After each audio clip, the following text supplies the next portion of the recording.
Extrait de La machine à explorer le temps de H. G. Wells.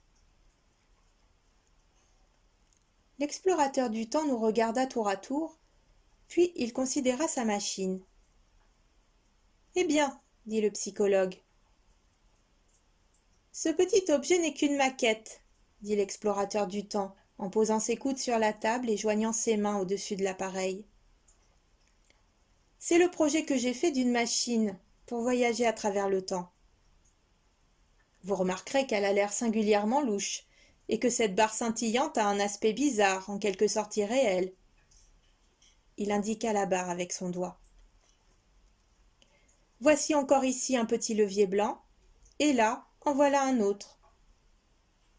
Le docteur se leva et examina curieusement la chose. C'est admirablement construit, dit-il. J'ai mis 2 ans à la faire, répondit l'explorateur du temps. Puis, lorsque nous eûmes tous imité le docteur, il continua. Il vous faut maintenant comprendre nettement que ce levier, si on appuie dessus, envoie la machine glisser dans le futur, et que cet autre renverse le mouvement. Cette selle représente le siège de l'explorateur du temps. Tout à l'heure, je presserai le levier, et la machine partira. Elle s'évanouira, passera dans les temps futurs et ne reparaîtra plus. Regardez-la bien.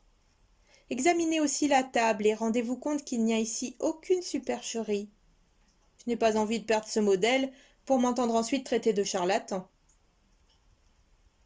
Il y eut un silence d'1 minute peut-être. Le psychologue fut sur le point de me parler, mais il se ravisa. Alors, l'explorateur du temps avança son doigt vers le levier. « Non, dit-il tout à coup, donnez-moi votre main. » En se tournant vers le psychologue, il lui prit la main et lui dit d'étendre l'index. De sorte que ce fut le psychologue qui lui-même mit en route pour son interminable voyage le modèle de la machine du temps. Nous vîmes tous le levier s'abaisser. Je suis absolument sûr qu'il n'y eut aucune supercherie. On entendit un petit sifflement, et la flamme de la lampe fila.